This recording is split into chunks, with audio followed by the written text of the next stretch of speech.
Hi viewers, welcome to our channel. ప్రస్తుతం మనతో ఉన్నారు ప్రముఖ రాజకీయ విశ్లేషకులు రామ్నాథ్ కంపమల్ల గారు. నమస్తే సార్. నమస్తే అమర్. ఎలా ఉన్నారు సార్? గుడ్. ఆంధ్రప్రదేశ్ రాష్ట్ర రాజకీయాలు చూస్తే ఆల్మోస్ట్ గవర్నమెంట్ ఫామ్ అయిపోయి 1 month అవుతుంది కొత్త ప్రభుత్వం. ఈ 1 monthలో జరిగినటువంటి పరిస్థితులు, పరిణామాలను అడిగితే ఏం చెప్తారు సార్? ఖచ్చితంగా ప్రభుత్వం ఏర్పడి దాదాపుగా 1 నెల పైన జరుగుతుంది కాబట్టి ఖచ్చితంగా మనం రాజకీయ పరిణామాలు, ఒక సైడు డెవలప్మెంటు, లేదంటే పెద్ద పెద్ద సంస్థలతో చర్చలు, ఒకవైపు బీపీసీఎల్ ద్వారా 70,000 80,000 కోట్ల పెట్టుబడులు. సో ఈరోజు తెలంగాణలోని నాయకులు కూడా కేవలం ఏపీలోనే అన్ని వేల కోట్ల పెట్టుబడులు పెడితే ఎట్లా, మాకు కూడా ప్రామిస్ చేశారు, మాకు కూడా బడ్జెట్లో కేటాయింపులు జరగాలని ఇక్కడ ఉన్న బీఆర్ఎస్ నాయకులు, కాంగ్రెస్ నాయకులు చాలామంది. సో ఇట్లాంటి వార్తలు కొంత పొలిటికల్గా అటు డెవలప్మెంట్ సైడ్ కనపడుతున్నాయి. మోరోవర్ ఆంధ్రాలో మనం ఎన్నికలకు ముందు చూసినాం, విశాఖ ఉక్కును మేము ప్రైవేట్ పరం చేయమని చెప్పినటువంటి వార్త. అదే క్రమంలో నిన్న ఉక్కు శాఖ మంత్రి గారు విజిట్ చేయడము, so there is no privatisation అని ఆయన ఒక లైన్ తీసుకోవడము. సో ఇవన్నీ కొంత మనం ప్రోగ్రెసివ్ మోడ్లో ఒకసారి ఆలోచిస్తే, మరొక వైపు అన్ని మినిస్టర్లు సమీక్షలు, మరొక వైపు R&B మినిస్టర్ కానీ ఇట్లాంటి చాలా శాఖలకు సంబంధించిన వాళ్ళు రివ్యూ చేయడము. అంటే మనం ఎన్నికలకు ముందు ప్రధానంగా 2 సమస్యలను చూసినాం. అంటే రోడ్లు సరిగా లేవు అని చెప్పి చాలా పెద్ద ఎత్తున వాళ్ళు ఆరోపణలు చేయడం, ప్రచారాలు చేయడం, ట్రోల్ చేయడం జరిగింది కాబట్టి సో దానిలో కొంత ప్రయారిటీ ఇస్తున్నట్టుగా కనపడుతున్నాయి.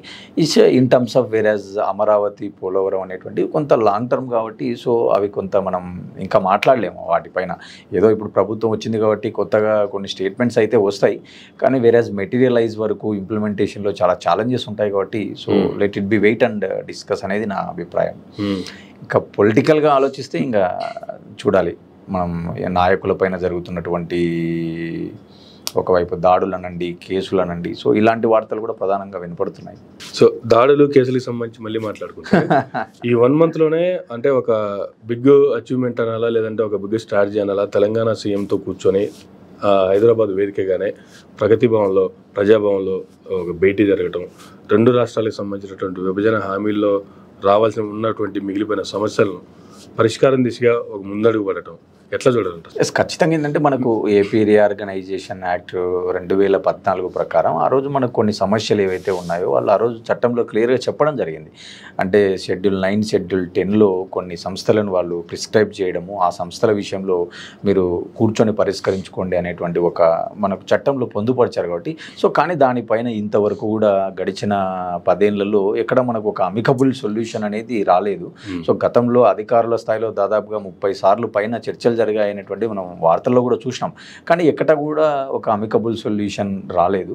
సో ఆ క్రమంలో 2 ముఖ్యమంత్రులు కలవడం, ఆ రోజు భేటీకి చాలా ప్రాధాన్యత చూసినాం. మనం మీడియాలో కూడా చాలా ప్రధానంగా ఆ విషయం పైన చర్చ జరగడం చూసినాం. తర్వాత అది మళ్ళీ రాజకీయంగా కూడా టర్న్ తీసుకోవడం.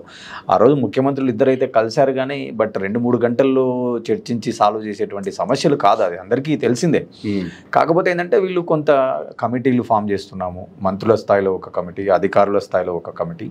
సో వాళ్ళిద్దరూ కొంత ఫిల్టర్ చేసిన తర్వాత మళ్ళీ ముఖ్యమంత్రుల స్థాయిలో మాట్లాడుకొని మేము ఒక రోడ్ మ్యాప్ క్లియర్ చేసుకుంటూ ఖచ్చితంగా సాల్వ్ చేసుకుంటాము అన్నట్టుగా వాళ్ళు బ్రీఫ్ ఇవ్వడం మనం చూసినాం మీడియాకు.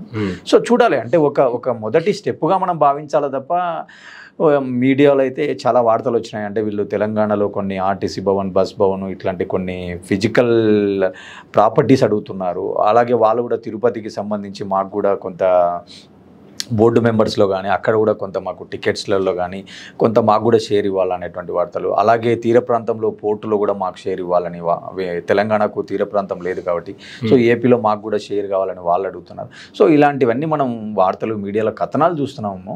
సో కానీ వాస్తవంగా ఒకసారి చూడాలంటే ఇంకా మనం ఒక 2-3 సమావేశాలు ఇలాంటివి వాళ్ళు ఈరోజు చెప్పడం ఏంటంటే 2-3 వారాలకు ఒకసారి మేము సమావేశం అవుతాము, ఖచ్చితంగా ప్రోగ్రెసివ్ మోడ్లో ఇవి తీసుకుపోతాము అన్నారు. బట్ కానీ చూడాల్సి ఉంటుంది, అంటే 2 వారాలకు ఒకసారి వాళ్ళు ఎట్లా మీట్ అవుతారు, ఏ స్థాయిలో మీట్ అవుతారు, దాని యొక్క ప్రోగ్రెస్ అప్డేట్ ఎలా ఉంటుంది అనే దానిపైన మనం అప్పుడు వీ మే కన్క్లూడ్, అంటే మనం ఒక ఖచ్చితమైన ఒక అభిప్రాయానికి రావచ్చు. అంటే ఖచ్చితంగా ఇది ఒక సీరియల్ లాగా జరుగుతుంది, ఖచ్చితంగా 10 ఏళ్ళు అయిపోతుంది కాబట్టి దీనికి ఒక అమికబుల్ సొల్యూషన్ ఇవ్వాలని 2 ప్రభుత్వాలు ఒక నిశ్చయంతో ఉన్నాయని మనం అప్పుడు భావించవచ్చు. కానీ హామీలు లేదా సమస్యలు ఇవి ఎంతవరకు తీరుతాయి, దీని మీద ఎంతవరకు చర్చలు సజావుగా సాగాయి అనే దానికంటే కూడా అక్కడ మనమే, ఇక్కడ మనమే, అది మనదే, ఇది మనదే, రాష్ట్రాలు వేరైనా ప్రభుత్వాలు రెండు మనవే కాబట్టి మొత్తం మనదే అనేది ఉంటుంది, కొంచెం బాగా ఇక్కడ హైలైట్ అయినట్టుగా కనిపిస్తుంది. ఇది ఎంతవరకు ప్రజల్లోకి వెళ్ళే అవకాశం ఉంది? అంటే ఇది కూడా అదే నేను ఇందాక అన్నాను మొదట, ఇది కూడా రాజకీయ టర్న్ తీసుకుంది అన్నాను. ఎందుకు ఆ మాట అనాల్సి వచ్చిందంటే రేవంత్ రెడ్డి గారు గతంలో టీడీపీలో పనిచేయడం వల్ల చంద్రబాబు నాయుడుకు ఆయనకు ఉండేటువంటి కొంత రిలేషన్ గతంలో పనిచేసినారు కాబట్టి సో కొంత కూర్చొని మాట్లాడుకుంటారు అని చెప్పి కొంత చర్చ జరిగింది. కానీ రేవంత్ రెడ్డి గారు అక్కడ ఇచ్చిన బహుమతి ఆయన ఒక పుస్తకం ఇవ్వడం జరిగింది. అంటే మన కాళోజీ గారు రచించినటువంటి నా గొడవ అనేటువంటి ఒక పుస్తకాన్ని బహుకరించారు. అంటే ఆయన చెప్పకనే ఒక మెసేజ్ చెప్తున్నారా అంటే నాకు గతంలో ఉన్నటువంటి బంధాలు అనుబంధాలు సంబంధాల కంటే నా తెలంగాణ, నా అస్తిత్వం, నా ఆత్మగౌరవం, నా ప్రభుత్వం, నా ప్రజల యొక్క ప్రాధాన్యతనే నాకు ముఖ్యమని ఆయన చెప్పకనే చెప్పారా అనేటువంటిది కూడా మీడియాలో ఒక సెక్షన్లో జరుగుతుంది. కాబట్టి నేనేమంటానంటే ఖచ్చితంగా ఇవన్నీ కూడా ఏదో ఒక ఇద్దరు ముగ్గురు అనుకుంటే అవుతాయని కానీ, లేదా ఒక ఇద్దరు ముగ్గురు ముఖ్యమంత్రులు కూర్చుంటే ఏదో మొత్తం ఏపీ రీఆర్గనైజేషన్లో ఉన్న సమస్యలన్నీ తీరిపోతాయి అంటే కనుక అది జరగని పని. ఖచ్చితంగా దెర్ ఆర్ మెనీ ఛాలెంజెస్. ఎందుకంటే మళ్ళీ లీగల్గా కోర్టులకు పోయేటువంటి అవకాశాలు ఉంటాయి. ఇప్పుడు కోర్టులకు ఒక అంశం పోయిందంటే అది subject to timeline, years పట్టచ్చు ఎప్పుడు అనేది కూడా మనకు అది అన్సర్టినిటీ. అంటే ఒక 1 yearలో రిజాల్వ్ అవుతుందా 2 ఏళ్లలో రిజాల్వ్ అవుతుందా అనేది కూడా తెలియదు. కాబట్టి సో ఇది ఖచ్చితంగా చాలా సంక్లిష్టమైనటువంటి సమస్యగానే చూడాలి తప్ప ఏదో వీళ్ళిద్దరూ స్నేహితులు, వీళ్ళిద్దరికి మధ్యలో టర్మ్స్ అండ్ కండిషన్స్ బాగున్నంత మాత్రాన అన్ని సమస్యలు ఏదో సమసిపోతాయి అనుకుంటే చాలా పొరపాటు. ఎందుకు ఈ మాట అనాల్సి వస్తుందంటే గతంలో జగన్మోహన్ రెడ్డి గారికి, కేసీఆర్ గారికి కూడా ఇలాగనే అనుకున్నారు. అంటే వాళ్ళిద్దరికి కూడా కొంత స్నేహ సంబంధాలు ఉన్నాయి అన్నట్టుగా చాలా వార్తలు జరిగినాయి. కానీ ఎక్కడ సమస్యలు పరిష్కృతమైనాయి? ఖచ్చితంగా ఇంకా అపరిష్కృతంగానే ఉన్నాయి కదా. సో కాబట్టి నేనేమంటానంటే సమస్యలు వేరు, వ్యక్తిగతమైనటువంటి సంబంధాలు వేరు. వాళ్ళు 2 రాష్ట్రాలకు ఒక ప్రధానమైన బాధ్యతలు ముఖ్యమంత్రి స్థాయిలో ఉన్నారు కాబట్టి సో ఖచ్చితంగా లీగల్గా కాన్స్టిట్యూషనల్గా వాళ్ళు ఎలా అడుగులు వేయాలనో అలాగే అడుగులు వేయాల్సి ఉంటుంది తప్ప ఏదో మన ఇద్దరం క్లోజ్ అని చెప్పి నువ్వు ఈ 2 తీసుకో నేను ఆ 2 తీసుకుంటా అనేంత సింపుల్ నోడ్లో ఉండదు ఏది కూడా. కానీ ఆంధ్ర నుంచి మనకి రావాల్సినవి ఇవి ఉన్నాయి, ఇవన్నీ మాకు కావాలి అని అడిగింది అయితే ఎక్కడ బయటకు రాలేదు. కానీ బట్ ఆంధ్రాలో తెలంగాణ వాళ్ళు కోరుకునే మాత్రం బాగా బయటకు వచ్చాయి. టీటీడీలో మాకు 10% కావాలని, కానీ ఉద్యోగాల్లో పర్సెంటేజ్ కావాలి. ఆంధ్ర ప్రాంతంలో తీర ప్రాంతంలో ఆంధ్ర వాళ్ళు ఇక్కడ కొంత ఫిజికల్ ప్రాపర్టీస్ అడిగారు అన్నారు. సో దానికి రేవంత్ రెడ్డి గారు సుముఖంగా లేరు. కాకపోతే మీరు ఏదన్నా బిల్డింగ్స్ అంటే ఇప్పుడు మనకు ఢిల్లీలో ఏపీ భవన్ ఇలా ఉంటుంది కదా, సో ఆ కోణంలో మీరు ఏదన్నా ఇక్కడ బిల్డింగ్స్ నిర్మించుకుంటే మేము ల్యాండ్ అలొకేట్ చేస్తాము అన్నట్టుగా వార్తలు వచ్చాయి. కానీ ఎక్కడ కూడా అంటే ఎక్కడ అఫీషియల్ గా లేవు. ఇవన్నీ కూడా మీడియాలో జరిగిన ఒక స్పెక్యులేషన్ గా చూడాలి మనం. చంద్రబాబు నాయుడు గారు ఛార్జ్ తీసుకున్న తర్వాత ఇప్పటికే ఒక 3 శ్వేతపత్రాలు ఇచ్చేసేస్తారు. ఫస్ట్ పోలవరం మీద ఒక శ్వేతపత్రం ఇచ్చారు, తర్వాత అమరావతి మీద ఒక శ్వేతపత్రం ఇచ్చారు, రీసెంట్గా విద్యుత్కి సంబంధించి ఒక శ్వేతపత్రం ఇచ్చారు. ఎట్లా చూడాలంటే ఈ 3 కూడా ఒక 3 బిగ్ ఛాలెంజెస్ అనుకోవాలి. ఖచ్చితంగా ఏంటంటే గతంలో ఈ శ్వేతపత్రాలు ఇచ్చేటువంటి ప్రాధాన్యత సంస్కృతి ఉందో లేదో మనం కాసేపు పక్కన పెడితే 2023లో ఇక్కడ తెలంగాణలో కాంగ్రెస్ గవర్నమెంట్ ఏర్పడిన తర్వాత ఇక్కడ కూడా తెలంగాణ కొత్త గవర్నమెంట్ శ్వేతపత్రాలని చెప్పి రిలీజ్ చేయడం బీఆర్ఎస్ పార్టీ గత 10 ఏళ్లలో చేసినటువంటి అంశాలపైన చూసినాం. అంటే వీళ్ళు శ్వేతపత్రం అన్నారు, అటు బీఆర్ఎస్ వాళ్ళు శ్వేతపత్రం అన్నారు. కానీ ఏపీలో మాత్రం కేవలం అధికార పార్టీనే శ్వేతపత్రాలు రిలీజ్ చేస్తుంది తప్ప వైసీపీ దానికి కౌంటర్గా కొంత స్పీడ్గా వాళ్ళు అటాకింగ్ లేదనేది మనకు కనపడుతుంది. కాకపోతే ఏంటంటే చంద్రబాబు నాయుడు గారు అధికారం తీసుకున్న రోజు నుంచి కూడా ఆయన కేవలం జగన్మోహన్ రెడ్డి గారు 5 ఏళ్లలో విధ్వంసం చేశారు, లేదా అప్పులు చాలా ఎక్కువ చేశారు, అసలు రాష్ట్ర పరిస్థితి ఎలా ఉందో తెలియదు, అసలు ఖజానాలో ఎంత ఉందో లేదో కూడా మనకు అంతుపట్టడం లేదు, ఎక్కడ దొరికితే అక్కడ అప్పులు చేసినారు అనేటువంటి ప్రసంగాలే మనం చూస్తున్నాం. కానీ నేను మన గత చర్చలో కూడా చాలా సందర్భాల్లో చెప్పాను, ముఖ్యమంత్రులుగా ఎవరున్నా రాజకీయ అంశాలపైన ఎవరు ఆరోపణలు ఎలా మాట్లాడుకున్నా, ఒక వ్యక్తి కాంట్రాక్ట్ ఇచ్చారని కానీ టెండర్లో అవకతవకలు జరిగినాయని కానీ ఇలాంటి అంశాలు కొంత రాజకీయ కోణంలో మాట్లాడచ్చేమో కానీ ఆర్థిక అంశాలను మనం రాజకీయ కోణంలో చూడలేము. అంటే దానికి ఒక FRBM చట్టం ఉంటుంది, కాగ్ రిపోర్ట్స్ ఉంటాయి, తర్వాత మినిస్ట్రీ ఆఫ్ ఫైనాన్స్ ఉంటుంది, తర్వాత ఆర్థిక సంఘం ఉంటుంది, నీతి ఆయోగ్ ఉంటుంది. సో ఇలా ఎన్నో అంశాల ద్వారా మనం ఒక ఆర్థిక నిర్వహణ చేయాల్సి ఉంటుంది. కాబట్టి ఫైనాన్షియల్ డిసిప్లిన్ ఎంతవరకు ఉన్నాము, మన డెట్ జీడిపి రేషియోలు ఎలా ఉన్నాయి, సో ఇలా మనం గతంలో చాలా సందర్భాల్లో మనం ఈ చర్చలు చేసినాం. కాబట్టి సో చంద్రబాబు నాయుడు ఈ అప్పులపైన మాట్లాడేటువంటి మాటలను మనం కేవలం పొలిటికల్ యాంగిలే చూడాలి తప్ప ఫినాన్షియల్ పాయింట్ ఆఫ్ వ్యూలో అది కరెక్ట్ కాదనేది నా భావన. ఎందుకంటే రీసెంట్గా కూడా మనం నిర్మలా సీతారామన్ గారు చెప్పిన మాటలు చూస్తున్నాం. అంటే ఆంధ్రప్రదేశ్ అప్పులు 2014-19 మధ్యలో ఎంత ఉన్నాయి, 19-24 మధ్యలో ఎంత చేశారు అంటే FRBM చట్టం ప్రకారం చెప్తుంది. వీళ్ళు ఏంటంటే ఆఫ్ బారోయింగ్ ఫండ్స్ కలుపుకొని కూడా చెప్తున్నారు. మోర్ ఓవర్ అంతకుముందు ఉన్నటువంటి ప్రభుత్వాలు కూడా ఆ ఫెసిలిటీని ఉపయోగించుకుంటాయి కదా, ఆఫ్ బారోయింగ్ ఫండ్స్ అనొచ్చు, లేదా బాండ్స్ ద్వారా రైజ్ చేసిండొచ్చు, లేదా వేలం పాటల ద్వారా. సో అంటే నేనేమంటానంటే ఒక ఫెసిలిటీ ఉన్నప్పుడు ప్రభుత్వాలు వాడుకోవడం అనేది చాలా సహజం. ఈరోజు తెలంగాణలో కూడా చూస్తున్నాం, 6 నెలల్లో దాదాపుగా 32,000 కోట్ల బారోయింగ్స్ ఇక్కడ తీసుకొచ్చారు. కానీ వాళ్ళకు బారోయింగ్స్ ఇంకా సరిపోవడం లేదు. ఇంకా ఈరోజు తెలంగాణ ఇండస్ట్రియల్కి సంబంధించినటువంటి కోకాపేట ఇటు ప్రాంతాలలో చాలా భూములను మళ్ళీ వేలం వెళ్తున్నారు అనేటువంటి వార్తలు కథనాలలో చూస్తున్నాం. ఒక సైడ్ కేటీఆర్ గారు కూడా చాలా విమర్శలు చేస్తున్నారు. అటు సైడ్ ఏపీలో కూడా చంద్రబాబు నాయుడు మాట్లాడేటువంటి మాటలు ఏంటంటే అమరావతిలో మేము కూడా భూములు అమ్మి ఫండ్ రైజ్ చేస్తాము అంటున్నారు. కాబట్టి సో ఈ ఆర్థిక అంశాలు ఏంటంటే మనకు ఒక FRBM చట్టం ఉంది, ఆ చట్టాల ప్రకారమే ఎవరైనా పోయింటారు తప్ప చట్టాలను ఓవర్ రైడ్ చేసి పోయేటువంటి హక్కు ఒక ఆంధ్రప్రదేశ్కు ఉండదు. రాష్ట్రం దేశంలోని అన్ని రాష్ట్రాలకు ఏ విధమైనటువంటి రైట్స్ ఉంటాయో ఆంధ్రప్రదేశ్ కూడా అవే హక్కులు ఉంటాయి. ఇప్పుడు గతంలో వాళ్ళు అప్పులు చేసి పప్పులు బిల్లలు వంచినట్టు వంచుతున్నారన్నారు. వాళ్ళు గతంలో అప్పులు మమ్మల్ని చూసి ఇచ్చారంటున్నారు. కానీ ఈ రోజు కొత్త ప్రభుత్వం వచ్చింది, కొత్త ప్రభుత్వం కూడా మొదటి రోజు నుంచి బారోయింగ్స్కి వెళ్తుంది కదా. నేను ఆ రోజు కూడా చెప్పాను, అప్పుల విషయంలో మనకు ఒకే కోణంలో చూడాలి తప్ప పొలిటికల్ కోణంలో చూడకూడదు. ఎందుకంటే మనం దేశంలో ఉన్న 29 రాష్ట్రాల్లో మనకు కేవలం ఒక 6-7 రాష్ట్రాలే సర్ప్లస్ బడ్జెట్లో ఉన్నాయి. అన్ని రాష్ట్రాలలో చాలా డెఫిసిట్ బడ్జెట్లు ఉన్నాయి. అందరూ కూడా అప్పులు చేయాల్సిందే, అప్పులే మనకు శరణ్యం అనేది నిజం. కాబట్టి అప్పులు చేయాల్సిందే.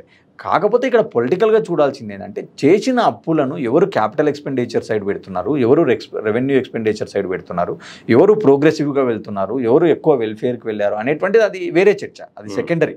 అప్పులైతే ఖచ్చితంగా చేయాల్సిందే. సో అప్పులు చేయాల్సిన పరిస్థితి వచ్చినప్పటికీ కూడాను మంగళవారం అప్పుల వారం అనేటువంటిది ఆల్రెడీ ప్రభుత్వానికి ఒక ముద్ర కూడా వేశారు వైసీపీ వాళ్ళు. ఎందుకంటే ఫస్ట్ వచ్చిన తర్వాత ఫస్ట్ మంగళవారమే అప్పుకి వెళ్ళారు, ఆ తర్వాత 2 వారాలకి మళ్ళీ వెళ్ళారు, ఇప్పుడు రేపు వచ్చే మంగళవారం మళ్ళీ అప్పుకి వెళ్తున్నారు. సో దీనికి సంబంధించి ఎలా చూడాలి సార్? అదే వాళ్ళు ఏంటంటే అది పొలిటికల్ యాంగిల్. వాళ్ళు గతంలో ఏమన్నారు, పొద్దున్న లేచిన నుంచి అప్పులకు వెళ్తున్నాడు, కేంద్ర ప్రభుత్వాన్ని అడుక్కుంటే కానీ ఈయన పూట గడవని పరిస్థితి అనే కోణంలో మనం వాళ్ళ అటాక్ చేయడం జరిగింది.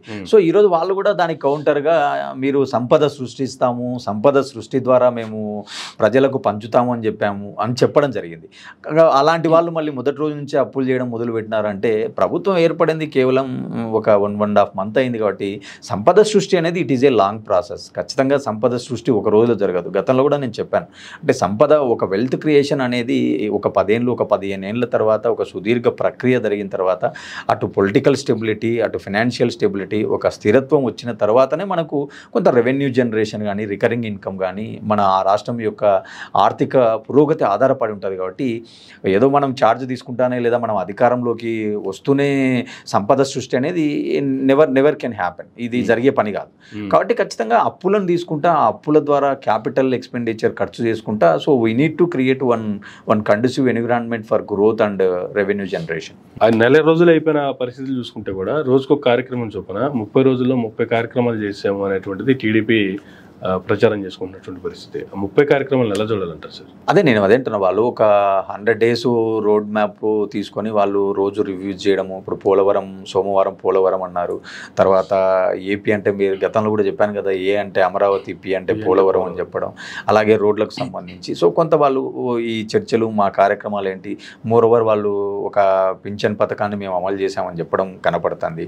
తర్వాత ఈ అమ్మ ఒడికి సంబంధించి అమ్మ వందనం, తల్లికి వందనం అనే పేరుతో వాళ్ళు ఒక జీవో రిలీజ్ చేయడం, అలాగే కార్పొరేషన్లన్నీ చైర్మన్లను అబాలిష్ చేసేయడం. అంటే వాళ్ళు అనుకున్నటువంటి ఒక సైడ్ రాజకీయంగా, ఒక సైడ్ గ్రోత్ ఓరియంటల్లో వాళ్ళు పథకాలు అనౌన్స్ చేస్తున్నారు. అంటే ఖచ్చితంగా కొత్త ప్రభుత్వం ఏదైనా మారినప్పుడు వాళ్ళ విధి విధానాలు మారుతాయి కదా. గత ప్రభుత్వ విధానాలు ఒకవేళ మంచివైతే ఏమన్నా ఉంటే కొనసాగిస్తానని చెప్పాడు కదా ఆయన. ఆ రోజు గతంలో ఆయన ఏమన్నాడు, వాలంటరీ వ్యవస్థ నేను తీసేయను అన్నాడు. సో కొన్ని ఇక్కడ మనం కీలకంగా ఆలోచిస్తే ఒకవేళ మంచి ఉంటే ఏదైనా కొనసాగిస్తాడేమో, మంచి లేకపోతే దానిలో పేర్లు మార్చుకొని లేదా తీసేను 5,000 కాదు 10,000 ఇస్తా అన్నటువంటి చంద్రబాబు గారు ఇవాళ అసలు వాలంటరీ వ్యవస్థ దేనికైనా పరిస్థితికి వచ్చేసారు కదా ఆల్రెడీ. అదే నేను అంటున్నా, అంటే ఖచ్చితంగా ప్రభుత్వాలు మారినప్పుడు కొన్ని పథకాలు తీసేయడం, కొన్ని పేర్లు మార్చడం అనేది ఇట్స్ ఏ రొటీన్ ప్రాసెస్ మన యొక్క డెమోక్రసీ ప్రాసెస్లో. ఏ లీడర్ అయినా నా ముద్ర ఉండాలా, నా ప్రాధాన్యత ఉండాలా అనేటువంటి క్రమంలో అది ఒక రొటీన్ ప్రక్రియ జరుగుతుంది. అదే ఈరోజు ఈ 5 ఏళ్ళని ఏంటంటే కొంత ఛాలెంజ్గా చూడబోతున్నాం మనం. అంటే గతంలో పవన్ కళ్యాణ్ గారు ఏమన్నారంటే, అంటే ప్రతి పథకానికి సొంత వాళ్ళ పేర్లు అదే పేర్లు పెట్టుకుంటున్నారు, సమాజంలో స్వతంత్ర సమరయోధులు ఉన్నారు, చాలా సేవ చేసిన వాళ్ళు ఉన్నారు, నిస్వార్థ సేవ చేసిన వాళ్ళు ఉన్నారు, వాళ్ళ పేర్లను కూడా పెట్టాల్సి ఉంటుంది అని చెప్పి ఆయన మాట్లాడడం జరిగింది. ఈరోజు కూడా ఆయన దాన్ని ఇన్సిస్ట్ చేస్తున్నాడు. కానీ వేరే ఇంప్లిమెంటేషన్ వచ్చేంత వరకు ఎంతవరకు ఇంప్లిమెంట్ చేస్తారంటే మనం లెట్ ఇట్ బి వెయిట్ అనేది నా భావన. చూద్దాం. అంటే వాళ్ళు గతంలో ప్రతి పేరుకు కూడా వైఎస్ఆర్ జగనన్న అని వాళ్ళు పెట్టుకోవడం, అంతకుముందు వాళ్ళు 2014లో ప్రతి పేరుకు చంద్రన్న తోవ, చంద్రన్న కానుక, సో ఇలా వాళ్ళు కూడా ఎన్టీఆర్ పేరు, ఇలా అంటే ఒక పొలిటికల్ పార్టీ మాకు ఎవరైతే అధినాయకుడు ఉన్నాడో వాళ్ళ పేర్లనే కొనసాగించే ఒక సాంప్రదాయం కనపడుతుంది, రాష్ట్ర వ్యాప్తంగా కనపడుతుంది, దేశంలో కూడా కనపడుతుంది. కానీ అదొక్కటే కాదు కదా, దేశంలో చాలా మంది సాక్రిఫైస్ చేసిన వాళ్ళు ఉన్నారు. సో వాళ్ళని కూడా మనం రికగ్నైజ్ చేయాలా. సో ఆ కోణంలో ఏమైనా మార్పులు ఉంటాయా, సో ఇలాంటివి చూడాల్సి ఉంటుంది. ఒకవైపు వీళ్ళు మీరు ఇందాక అన్నట్టు 30 ప్రోగ్రామ్స్ వాళ్ళు ఏదో ప్రణాళికలు అంటున్నారు, ఒకవైపు ప్రతిపక్షం కూడా ఏమంటుంది, ఈ పాపాల చిట్ట రోజు రోజుకు పెరిగిపోతుంది, చాలా ప్రాంతాలలో దాడులు జరుగుతున్నాయి, ఏదో చిలకలూరుపేటలో, తర్వాత నంద్యాల జిల్లాలోని నందికొట్కూరులో ఒక మైనర్ బాలిక పైన హత్యాచారం, సో ఇలాంటి కొన్ని లా అండ్ ఆర్డర్కి సంబంధించిన ఇన్సిడెంట్స్ కూడా మనం అక్కడక్కడ చూస్తున్నాం.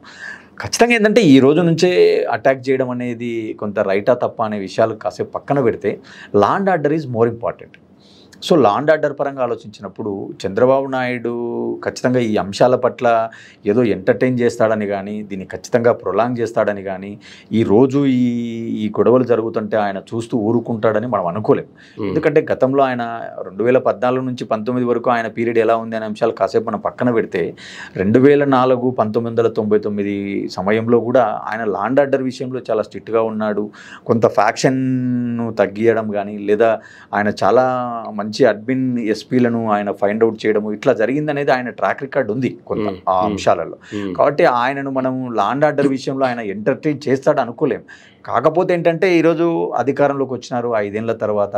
సో ఆ 5 ఏళ్లలో కొంత వాళ్ళ కార్యకర్తలు ఏమైనా ఇబ్బందులు పడింటారు, కొంత గత ప్రభుత్వం యొక్క అధికార బలానికి వాళ్ళు కొన్ని ఇబ్బందులు పడింటారు. కాబట్టి ఈరోజు అక్కడక్కడ గ్రౌండ్ రియాలిటీలో కింద మండలాలు, తాలూకా స్థాయిలలో కొంత చిన్న చిన్న గొడవలు జరుగుతున్నాయి. కాబట్టి ఆయన కూడా కొంత ఒక 2-3 నెలలు ఏమన్నా లైటర్ నోట్లో ఉన్నాడేమో. అంటే వాళ్ళు ఏదో ఇంటి పక్కన గొడవలో లేదా వ్యక్తిగత గొడవలో గ్రామ స్థాయి గొడవలే జరగని అనే ఒక లైటర్ నోట్ ఏమైనా ఉండొచ్చేమో. కానీ if it can be doing for long అనేది అది స్టేట్కు చాలా ఇబ్బంది అవుతుంది. ఒకవేళ అవే గొడవలు కీప్ కంటిన్యూయింగ్ అవుతూ ఉంటే ఆ రోజు ప్రతిపక్ష పార్టీలు కానీ, కేంద్ర ప్రభుత్వం కానీ, వ్యవస్థలు కానీ చూస్తూ ఊరుకుండవు కదా. మనకు ప్యారలల్గా ఒక అడ్మినిస్ట్రేషన్, ఒక శాసన వ్యవస్థ కాకుండా మనకు ఒక న్యాయ వ్యవస్థ కూడా ఉంది. సో వాళ్ళు కూడా కోర్టులోకి పోతారు. రేపు పొద్దున లా అండ్ ఆర్డర్ బాగాలేకపోతే స్టేట్లో ఇన్వెస్ట్మెంట్స్ పెట్టడానికి కూడా చాలా మంది ముందుకు రారు. సో చాలా ఛాలెంజెస్ ఉంటాయి. అధికారంలోకి వచ్చిన మరుక్షణం నుంచే వైఎస్ఆర్సీపీ పార్టీ ఉండకూడదని కావచ్చు, లేదు వైఎస్ జగన్మోహన్ రెడ్డి అనేవాడు కనిపించకూడదు, లేదా మాట పేరు వినిపించకూడదు అనేది కావచ్చు, చాలా ఆవేశపడి చేస్తున్నట్టుగా అనిపిస్తుందా? ఫస్ట్ నుంచి చూసుకుంటే కూడా ఈ 1 month లోపే కడపలో ఎమ్మెల్యే పదవికి రాజీనామా చేస్తున్నాడు వైఎస్ జగన్మోహన్ రెడ్డి అనేటువంటిది ఒకటి స్టార్ట్ చేశారు. అది అయిపోయిన తర్వాత అన్నదమ్ములు ఇద్దరి మధ్య గొడవ వచ్చింది. తమ్ముడిని రాజీనామా చేయమంటే కూడా నేను చేయనంటున్నాడు అనే వార్త కూడా మళ్ళా అలాగే వండి వచ్చినటువంటి పరిస్థితి చూసాము. ఏందంటారు? అంటే అసలు దీని యొక్క ఉద్దేశం ఏమంటారు సార్? అసలు అంటే ఖచ్చితంగా ఇక్కడ మైండ్ గేమ్ ఉంది. అంటే గతంలో 2019లో వైసీపీ అధికారంలోకి వచ్చిన రోజు కూడా ఆ రోజు టీడీపీలోని ఎంపీలు బీజేపీలో కలవడం చూసినాం మనం, రాజ్యసభ ఎంపీలు 2/3 ఆ రోజు. తర్వాత కూడా టీడీపీ పార్టీ కూడా మెర్జ్ అయిపోతుంది బీజేపీలో. చంద్రబాబు నాయుడు పార్టీని నడిపే పరిస్థితి లేదు. ఒకవైపు జనసేన ఆల్రెడీ కూటమిలో ఉంది.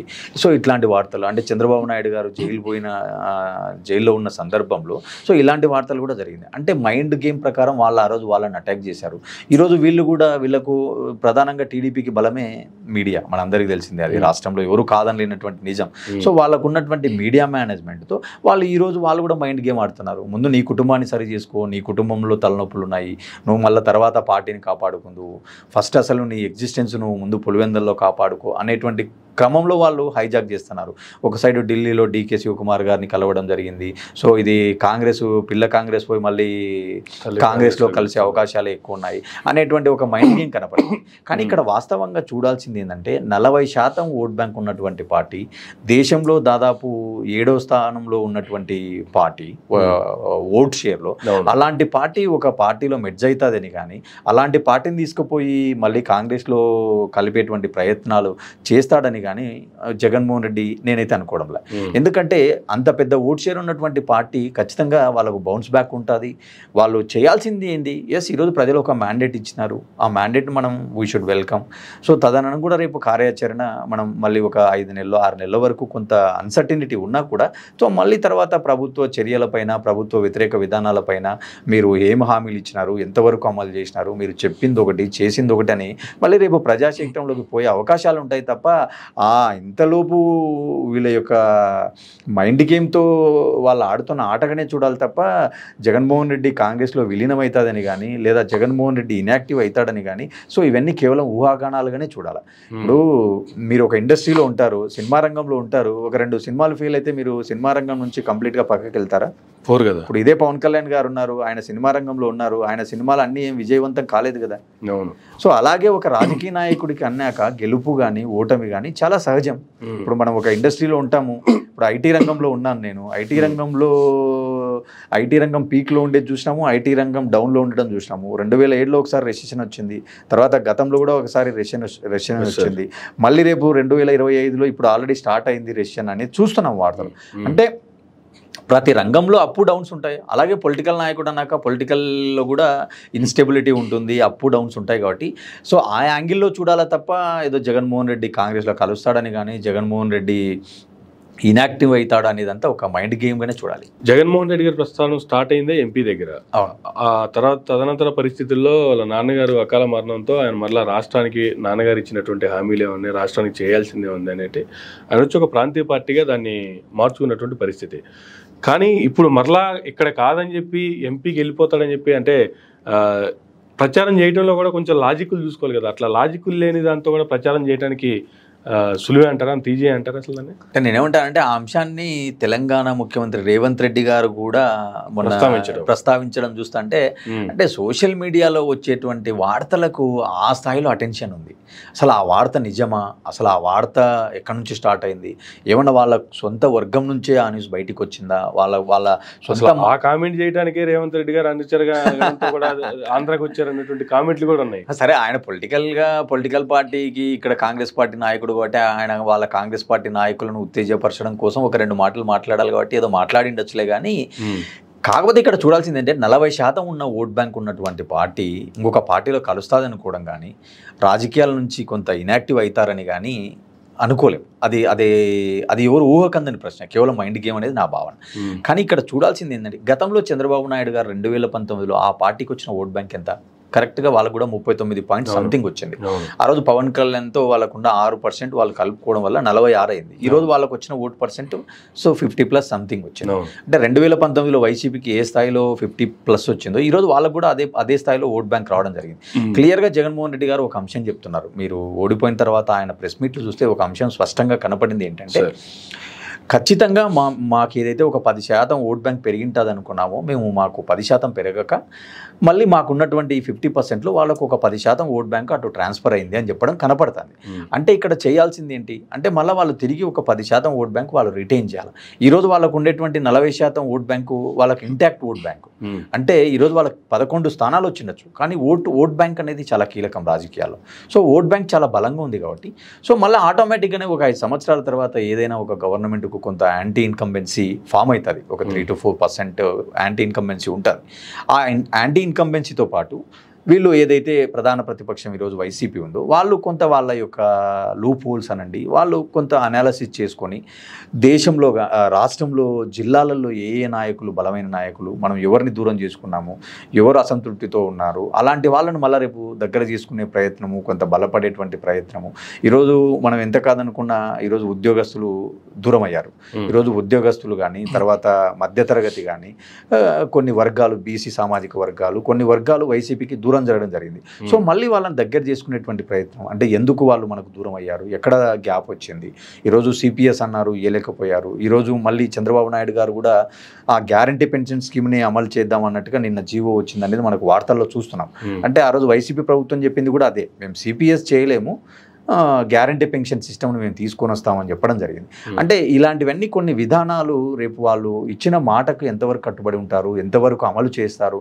అనేటువంటి దానిపైన వీళ్ళ యొక్క విజయావకాశాలు వీళ్ళు మళ్ళీ బౌన్స్ బ్యాక్ అయ్యేటువంటి ఛాన్సెస్ ఉన్నాయా లేవా అనేది it can be a long term process అది మళ్ళీ ఇప్పుడు మనం డిస్కస్ చేయడం అలాంటి చర్చలు కరెక్ట్ కాదు కాకపోతే ఒకటి మనం చెప్పొచ్చు ఏంటంటే 40% ఓట్ బ్యాంక్ అనేది ఖచ్చితంగా ఒక పార్టీకి చాలా కీలకం చాలా బలం వాళ్ళు మళ్ళీ తిరిగి బౌన్స్ బ్యాక్ అయ్యేటువంటి అవకాశాలు చాలా మెండుగా ఉంటాయని అంతవరకు మనం చెప్పొచ్చు 5 to 10% ఉన్నటువంటి దేశవ్యాప్తంగా చూసుకుంటే ఉన్నటువంటి వామపక్షాలు కొన్ని దశాబ్దాలుగా పార్టీలు అలా సస్టైన్ అవుతూనే ఉన్నాయి కానీ 40% ఉన్నటువంటి ప్రాంతీయ పార్టీ పోవడం కానీ కనుమరుగు లేకుండా పోవడం కానీ అంత ఈజీ అంటారా అదే కాదు అదేంటాను కదా ఇప్పుడు ఆ రోజు తెలుగుదేశం పార్టీ కూడా ఉండదన్నారు వీళ్ళు కూడా అన్నారు వైసీపీ నాయకులు కూడా చాలా మంది అన్నారు అంటే లోకేష్ గారు ఆ రోజు వాళ్ళు చేసుకున్నారు కదా ఇప్పుడు టీడీపీలోకి 4 ఎంపీలు పంపించారు అంటే వైసీపీలో పంపిస్తే పోయిన వాళ్ళు కాదు కదా వాళ్ళు అదే నేను అంటున్నా అంటే ఇప్పుడు ఆ రోజు వైసీపీ కూడా టీడీపీని ఏమనింది అంటే చంద్రబాబు నాయుడికి ఏజ్ ఫ్యాక్టర్ ఒకటి లోకేష్ గారి యొక్క నాయకత్వాన్ని టీడీపీలో సమర్థించడం లేదు అనేటువంటి కామెంట్లు వీళ్ళు కూడా చేశారు వైసీపీ వాళ్ళు కూడా చేశారు కదా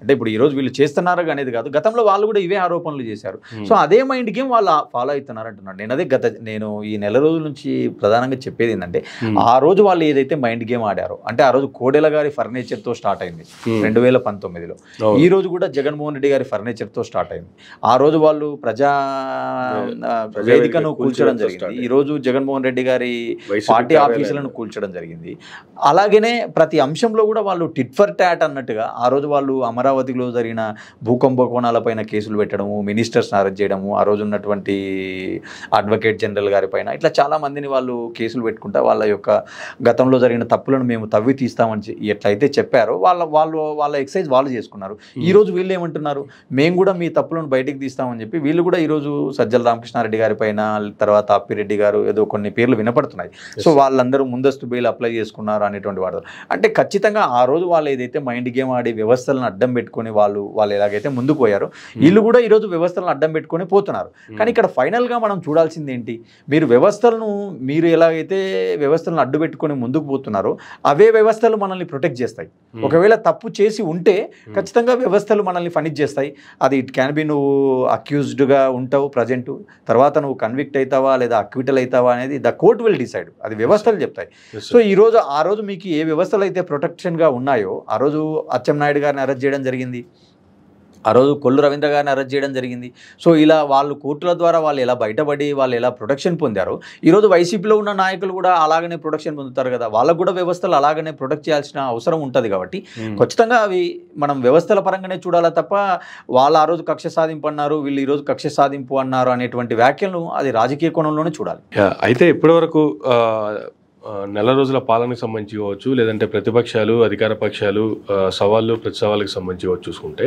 ఒక రకంగా ఉంటే కేసుల పర్వానికి సంబంధించి చూసుకుంటే మొదటగా పిన్నెల్లి గారిని అరెస్ట్ చేయడం కావచ్చు ఆ తర్వాత జగన్మోహన్ రెడ్డి గారికి సంబంధించి ఆయన రఘురామకృష్ణరాజు గారు ఆయన గతంలో ఎంపీగా ఉన్నప్పుడు ఆయన అక్రమ అరెస్ట్ చేశారు నా మీద అత్యాయత్నం జరిగిందంటూ ఆయన జగన్మోహన్ రెడ్డి గారిని కావచ్చు అప్పుడు ఉన్నటువంటి సిఐడి చీఫ్ సునీల్ కుమార్ గారిని కావచ్చు మరొక 2 అధికారులని లాయర్ని డాక్టర్ని అందరినీ ఇంక్లూడ్ చేశారు సో ఎట్లా చూడాలంటే మొదటి కేసు జగన్మోహన్ రెడ్డి గారి మీద స్టార్ట్ చేశారు ఇప్పుడు ఆ రోజు వైసీపీ ప్రభుత్వంలో అచ్చెన్నాయుడు గారు కానీ కొల్లు రవీంద్ర గారు కానీ చాలామంది పైన మనం ఆ రోజు కేసులు ఆరోపణలు వాళ్ళు కూడా హైకోర్టు సుప్రీంకోర్టు ఏదైతే లీగల్ బ్యాటిల్ మనం చూసినామో ఈరోజు ఇదే టీడీపీ ప్రభుత్వము ఎవరిపైన అయితే కేసులు పెడుతుందో అంటే రఘురామకృష్ణరాజు గారు జగన్మోహన్ రెడ్డి గారి పైన కావచ్చు తర్వాత సజ్జల రామకృష్ణారెడ్డి గారు ఇట్లా లిస్టు పెన్నెల రామకృష్ణారెడ్డి ఎవరైనా కావచ్చు ఆ రోజు మీరు ఏ వ్యవస్థలను అడ్డం పెట్టుకుని ఏ వ్యవస్థల ద్వారా అయితే మీరు బయటపడ్డారో రక్షణ పొందారో అదే సూత్రం ఈరోజు వీళ్ళకు కూడా వర్తిస్తుంది కదా. సో వీళ్ళు కూడా ఖచ్చితంగా కోర్టులకు పోతారు, హైకోర్టుకు పోతారు, సుప్రీంకోర్టుకు పోతారు, వ్యవస్థల ద్వారా పోరాడతారు.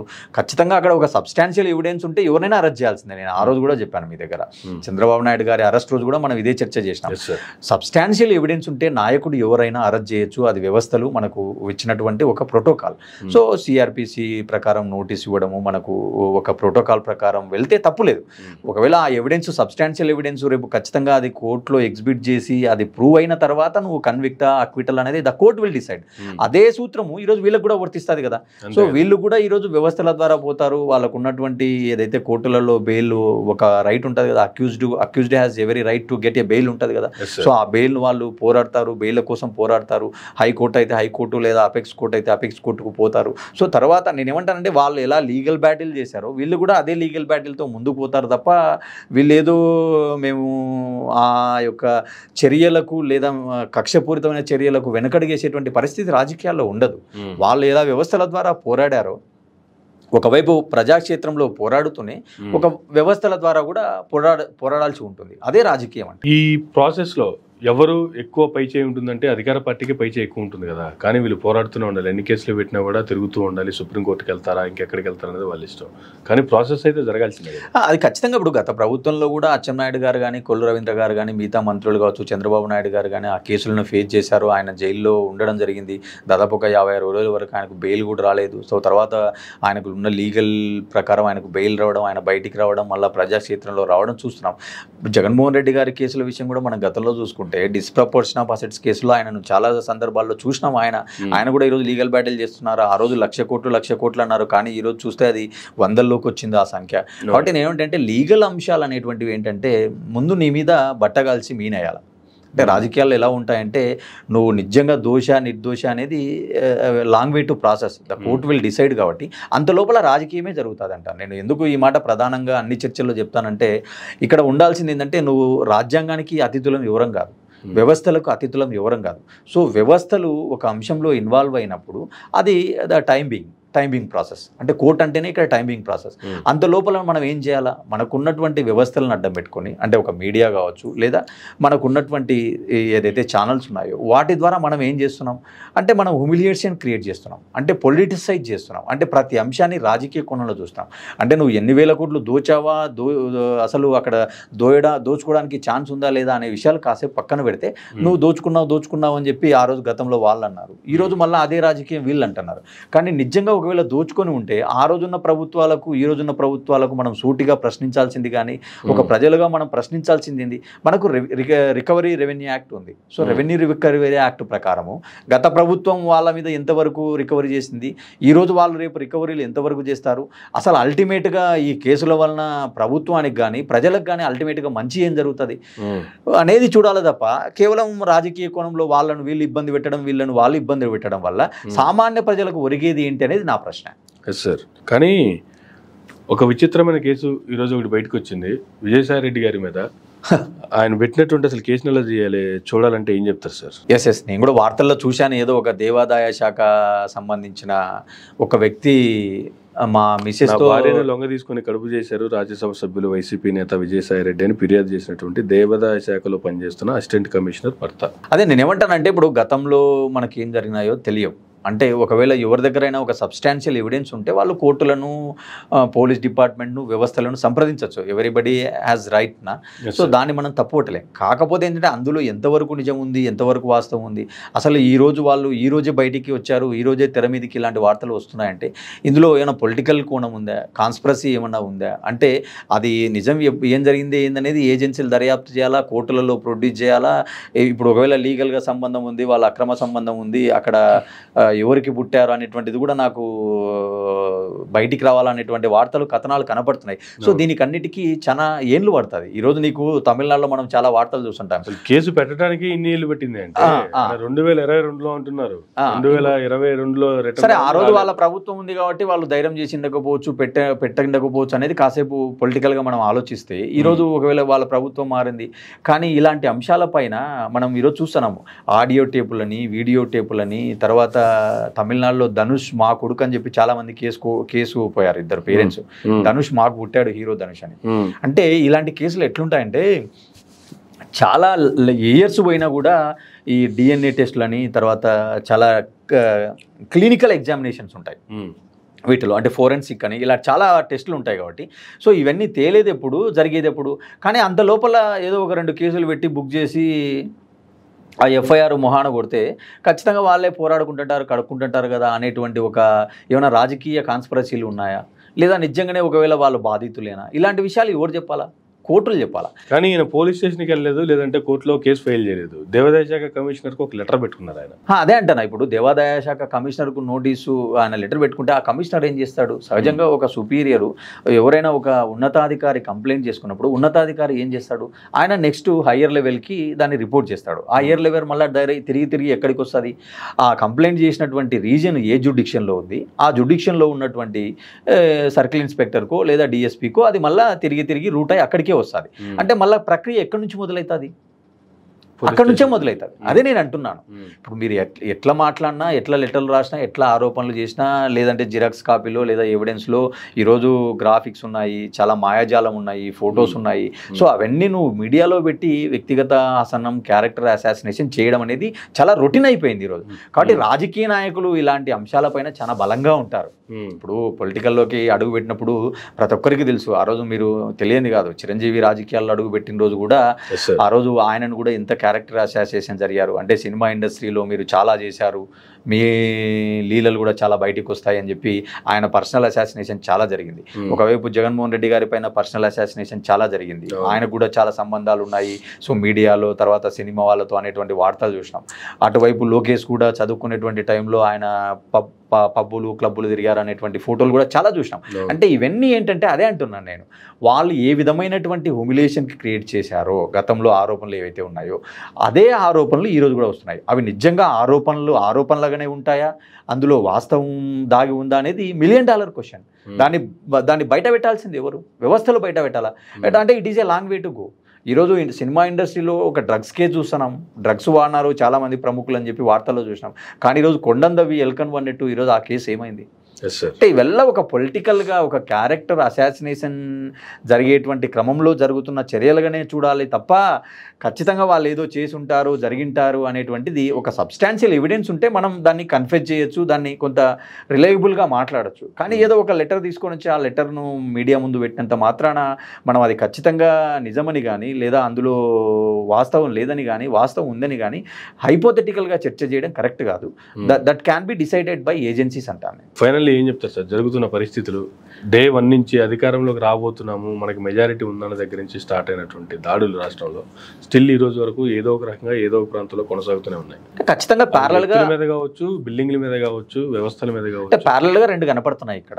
అంటే ఒకవైపు సమీక్షలు, ఒకవైపు పోలవరము, ఉత్తరాంధ్ర పోలవరం ఎడమ కాలువ సందర్శన, ఉత్తరాంధ్ర సందర్శన, తర్వాత చంద్రబాబు నాయుడు గారి ప్రెస్ మీట్లు, టెలికాన్ఫరెన్స్లు, CII సమావేశాలతో ఆయన ఒకవైపు బిజీగా ఉంటూనే మరొక వైపు పార్టీ పాయింట్ ఆఫ్ వ్యూలలో రాజకీయం కూడా జరుగుతుంది. గత ప్రభుత్వంలోని కీలక నాయకులు ఎవరైతే మనల్ని హ్యూమిలియేషన్ క్రియేట్ చేశారో వాళ్ళను మనం కూడా హ్యూమిలియేషన్ క్రియేట్ చేయాలా, వాళ్ళపైన కూడా ఏమైనా ఫిర్యాదులు ఉంటే మనం వ్యవస్థల ద్వారా వాళ్ళను కూడా ఇబ్బందులకు గురి చేయాలా అనేటువంటి రాజకీయం జరుగుతుంది. అంటే రాజకీయ పార్టీ అన్నాక రాజకీయమే జరుగుతుంది. ఆ రాజకీయాన్ని గతంలో వాళ్ళు ఎలాగా వ్యవస్థల ద్వారా ఎదుర్కొని వాళ్ళు బయటపడ్డారు. సో వీళ్ళు కూడా అదే ఫార్ములాను ఫాలో అవుతారు తప్ప ఏదో ఎస్కేప్ అవుతారని కానీ డీవియేట్ అవుతారని కానీ నేను అనుకోవడంలే. రాజకీయాలలో ఇవన్నీ ఒక నిరంతర ప్రక్రియలాగా చూడాలి తప్ప ఇదేదో కొత్తగా జరిగింది కాదు కదా. ఒక వ్యక్తి నన్ను ఇలా చేశాడని చెప్పి ఒక మహిళ బయటికి వచ్చిన సందర్భాలు దేశంలో లేవా? చాలా ఉన్నాయి. వీడియోలు దొరికిన వాళ్ళు కూడా ఉన్నారు. ఏమవుతున్నాయి ఈరోజు ఆడియో టేపులు దొరికినాయి. మనం అట్లా మాట్లాడుకుంటే ఈరోజు ఇంకా పిన్ టు పిన్ తీసుకుంటే తెలంగాణ ముఖ్యమంత్రి, ఈరోజు ఆంధ్రప్రదేశ్ ముఖ్యమంత్రి గారి పైన కూడా మనం ఒక కేసు ఉంది, ఓటుకునేట్ అనే కేసు చూసినాం. వాళ్ళ వీడియోలు కూడా బయటకు వచ్చినాయి. సో అలాంటి కేసులన్నీ ఈరోజు ఏం జరిగినాయి? స్టిల్ సబ్జెక్ట్ టు కోర్టులో ఉన్నాయి. సో ఇది కూడా ఏమవుతుంది, ఒక 2 రోజులు చర్చ జరుగుతుంది సమాజంలో, 3వ రోజు ఏమవుతుంది, అది కోర్టుకు పోతుంది, సబ్జెక్ట్ టు కోర్టు అవుతుంది, 4వ రోజు మర్చిపోతారు, అంతకంటే ఏం జరగదు. కానీ వీటన్నిటిలో కూడా పవన్ కళ్యాణ్ గారిని చూసుకుంటే ప్రభుత్వం ఏర్పడటంలో కావచ్చు, లేదంటే ఈ ఓట్ బ్యాంక్ అంతా అటు ట్రాన్స్ఫర్ అవటంలో కావచ్చు, ప్రధాన భూమిక పోషించినటువంటి పవన్ కళ్యాణ్ గారు నెల రోజుల నుంచి జరుగుతున్నటువంటి దేని మీద కూడా కనీసం ఆయన ఒక మాట మాట్లాడట్లేదు, సైలెంట్గా ఆయన పని ఆయన చేసుకుంటూ పోతున్నారు. అసలు ఈ క్యారెక్టర్ని ఎలా చూడాలి సార్? ఖచ్చితంగా ఏంటంటే రాజకీయాల్లో ఒక గవర్నమెంట్ ట్రాన్స్ఫర్మేషన్ అయిన తర్వాత వాళ్ళకు ఒక 6 నెలలు 5 నెలలు స్టెబుల్ అవ్వడానికి టైం పడుతుంది. సో పవన్ కళ్యాణ్ గారు ఎంత పాపులర్ వ్యక్తి అయినా, పొలిటికల్ పార్టీకి అధ్యక్షుడైనా, ఒక 10 ఏళ్ల పాటు ఆయన పార్టీ పెట్టినప్పటికీ కూడా అడ్మినిస్ట్రేషన్లో లేడు. ఈరోజు పవర్లోకి వచ్చి ఆయన నెల రోజులైంది. సో అడ్మినిస్ట్రేషన్ ఆయనకు కొత్త. సో ఖచ్చితంగా అడ్మినిస్ట్రేషన్ పైన కమాండింగ్ రావాలంటే మినిమం ఒక 3 to 4 months ఆయన వర్కౌట్ చేయాల్సి ఉంటుంది. ఆయన శాఖ ఏంటి, ఆ శాఖ పరిధిలో ఉన్నటువంటి డిఫరెంట్ లేయర్స్ ఏంటి, ఆ శాఖ యొక్క హైరార్కీ ఏంటి, ఆ శాఖకు ఫండింగ్స్ ఎక్కడి నుంచి వస్తాయి, ఏ ప్రోగ్రామ్స్ ఈ శాఖ కింద నిర్వహిస్తారు, ఈ శాఖ ద్వారా మనం గ్రామాలలో కానీ మున్సిపాలిటీలలో కానీ ఏం చేయొచ్చు, సో అనేటువంటి అంశాలపైన ఆయన పట్టు సాధించడానికి టైం పడుతుంది. కాబట్టి సో ఆ వ్యవహారాలలో కొంత బిజీగా ఉన్నట్టుగా మనం భావించవచ్చు. కానీ ఖచ్చితంగా ఒక పొలిటికల్ పార్టీ నాయకుడుగా సమాజంలో జరుగుతున్నటువంటి లా అండ్ ఆర్డర్ అంశాలపైన ఆయన స్పందించాల్సి ఉంటుంది. ఎందుకంటే గతంలో ఆయన చాలా ఫెరోసియస్గా, చాలా ఆవేశంగా, చాలా అగ్రెషన్తో, చాలా ఊగిపోతూ ఆయన మాట్లాడినటువంటి ప్రసంగాలను మనం చూసినాం. కాబట్టి ఈరోజు ఆయన అధికారంలోకి వచ్చినప్పుడు కూడా అలాంటి ఇన్సిడెంట్లు జరిగినప్పుడు ఆయన అంత ఆవేశంగా, అంత ఊగి మాట్లాడాల్సినటువంటి విధానం మనం ఎక్స్పెక్ట్ చేయలేం. ఎందుకంటే అధికారంలో ఉన్నప్పుడు కొంత బాధ్యత ఉంటుంది, కొంత ఉందాతనం ఉండాలా, ఆ పదవికి ఒక స్టేటస్ ఉంటుంది, ఒక స్టేచర్ ఉంటుంది. కాబట్టి అలా ఊగిపోయి మాట్లాడతాడు, ఊగిపోయి మాట్లాడాలని కూడా మనం ఎక్స్పెక్ట్ చేయలేం. సో ఖచ్చితంగా లా అనేది ఒక డ్యూ కోర్స్ ఆఫ్ యాక్షన్ ఉంటుంది, చట్టం ఉంటుంది, వ్యవస్థలు ఉంటాయి. సో ఆ వ్యవస్థలను కొంత యాక్సలరేట్ చేయాలా, అంటే కొంత స్పీడప్ చేయాలా, వాళ్ళకి ఎవరికైతే నష్టం జరిగిందో వాళ్ళకు కన్సోల్ చేయాలా, ఆ కుటుంబాలను మనం విజిట్ చేయాలా, వాళ్ళకు ప్రభుత్వం నుంచి నష్టపరిహారం అందించాలా. సో ఇలాంటి చర్యలను కొంత స్పీడప్ చేస్తూ పోవడం అనేటువంటిది ఒక యాక్షన్. సో అలాంటి యాక్షన్ ఎంతవరకు చేస్తారో చూడాలి తప్ప ఈరోజు ఏదో పవన్ కళ్యాణ్ వస్తానే ఒక రోజులో వ్యవస్థలన్నీ మారిపోతాయని కానీ, కొంత ఒక లెగసీ సిస్టమ్ అంతా మారిపోయి ఫంక్షన్ చేస్తుందని ఎక్స్పెక్ట్ చేయడం అది మూర్ఖత్వం, అది కొంత ఇమ్మెచ్యూర్ థింగ్. కాకపోతే చూడాల్సింది ఏంటంటే కొంత డిఫరెంట్గా ఈయన చట్టాలను ఏమన్నా మారుస్తాడా, లేకుంటే ఆయన ఏమన్నాడంటే ఆ రోజు మనం చూసినాం, ఒక ఆడపిల్లను విమర్శించాలన్నా మాట్లాడాలన్నా కూడా భయం పుట్టాలా, అలాంటి చట్టాలను తెస్తాను, అలాంటి వ్యవస్థను క్రియేట్ చేస్తాను అని ఆయన గతంలో మాట్లాడాడు. సో అవన్నీ కూడా అంత ఈజీ ప్రాసెస్ కాదు, దానికి చట్టం ఉంటుంది, బిల్లు పెట్టాలా, అసెంబ్లీలో పాస్ అవ్వాలా, మండలిలో పాస్ అవ్వాలా, అది మేక్ అంటూ మెటీరియలైజ్ అవ్వాలి. కాబట్టి సో టేక్ ఇన్ టు టైమ్గా చూడాలి తప్ప ఈ రోజుకి ఈరోజు ఆయన ఏదో ఊగిపోతాడని కానీ, ఆయన ఏదో మాట్లాడితేనే వ్యవస్థలన్నీ మారిపోతాయి అనుకుంటే చాలా పొరపాటు. మనకంటూ ఒక సిస్టమ్ ఉంటుంది, ద సిస్టమ్ ప్రకారం the action will be took place. So ఫైనల్గా జరుగుతున్నటువంటి పరిస్థితుల్లో వైఎస్ఆర్సీపీ ప్రజల్లోకి వెళ్ళే అవకాశాలు ఎప్పటి నుంచి ఉండే అవకాశం ఉంది అంటే ఏం చెప్తారు సార్? అసలు ఖచ్చితంగా ఈరోజు జగన్మోహన్ రెడ్డి గారి సైడ్ నుంచి కూడా కొన్ని వార్తలు వస్తున్నాయి. అంటే నేను కూడా మళ్ళీ ప్రజా దర్బార్ పెట్టబోతున్నాడు, సో ప్రజా దర్బార్ ద్వారా రోజు కార్యకర్తలను, ప్రజలను మీట్ అవుతాడు. సో పార్టీకి ఈ వాలంటీర్ వ్యవస్థ వల్ల పార్టీకి, కార్యకర్తలకు, నాయకత్వానికి కొంత గ్యాప్ వచ్చింది. సో ఆ గ్యాప్ను పూరించేటువంటి ఒక ప్రాసెస్లో మళ్ళీ ప్రజలకు దగ్గర పోతాడు అనేటువంటి వార్తలు చూస్తున్నాము. ఖచ్చితంగా ఏంటంటే ఒక 6 నెలలు కొంత స్లో మోషన్ ఉంటుంది, స్లో మోడ్ ఉంటుంది ఖచ్చితంగా. ఎందుకంటే 5 ఏళ్ళ పాటు వేల కోట్లు, లక్షల కోట్లు మేము డీబీటీ స్కీమ్లలో ఇచ్చినాం, మహిళలకు ఇచ్చినాం, సోషల్ ఇంజనీరింగ్ చేసినాం, పదవులన్నీ బీసీలకు, ఎస్టీలకు ఇచ్చినాం, సామాజిక న్యాయం పాటించినాం అని చెప్పుకున్నటువంటి వాళ్ళు ఈ యొక్క ఫలితాలను ఊహించలేదు. కాబట్టి కొంత ఆశ్చర్యానికి గురి చేశారు. కాబట్టి కొంత స్లో ఉంటుంది వాళ్ళ దగ్గర. సో మళ్ళీ వాళ్ళు యాక్సలరేట్ అవ్వాలంటే ఖచ్చితంగా ఒక 5 to 6 months పడుతుంది. అంత లోపల వీళ్ళు కూడా ఇక్కడ ప్రభుత్వంలో కూడా కొన్ని తప్పులు, కొన్ని ఆవేశాలు సహజంగా జరుగుతాయి. అంటే ఇప్పుడు అందరం కూడా మనుషులమే. ఆ రోజు ఉన్నప్పుడు ఎన్సీఆర్బీ డేటా, ఈ రోజు ఉన్నప్పుడు ఎన్సీఆర్బీ డేటా కూడా తీస్తారు ఒక 1 year తర్వాత. అంటే గత ప్రభుత్వంలో law and order crime rate ఎంత ఉంది, ఇప్పుడు క్రైమ్ రేట్ ఎంత ఉంది, వీళ్ళు మోరోవర్ మాట్లాడితే గంజాయి, గాంజా అని మాట్లాడడం జరిగింది. సో ఈరోజు స్టిల్ ఇక్కడ తెలంగాణలో, ఏపీలో గంజాయి అనేది చాలా డ్రగ్ అనేది చాలా పెద్ద సమస్య. సో దానికి వీళ్ళు 6 నెలలు అయినాక కూడా ఒక సొల్యూషన్, ఒక మెకానిజం లేదు అనేటువంటి వార్తలు వస్తాయి. కాబట్టి సో ఇలాంటివన్నీ చూడాలంటే కొంత వెయిట్ చేయాలా. సో వెయిట్ చేసే ధోరణితో ఉన్నారనేది నా భావన. కాకపోతే ఏంటంటే ప్రభుత్వం పైన వాళ్ళు ఏదో యుద్ధం ప్రకటించాలా, ధర్నాలు, దీక్షలు చేయాలనేటువంటి ఉండకపోవచ్చు. కాకపోతే పార్టీ క్యాడర్తో కనెక్టివిటీ, కొంత పార్టీ క్యాడర్లో ధైర్యం నింపడం అనేటువంటి కార్యక్రమాలు ఖచ్చితంగా స్టార్ట్ అవుతాయి అనేది నా భావన. Thank you sir, thank you very much అండి. ఇదండి రామ్నాథ్ గారితో ఈనాటి ఇంటర్వ్యూ. మరొక ఇంటర్వ్యూలో మళ్ళీ కలుద్దాం. చూస్తూనే ఉండండి మేరా మీడియా.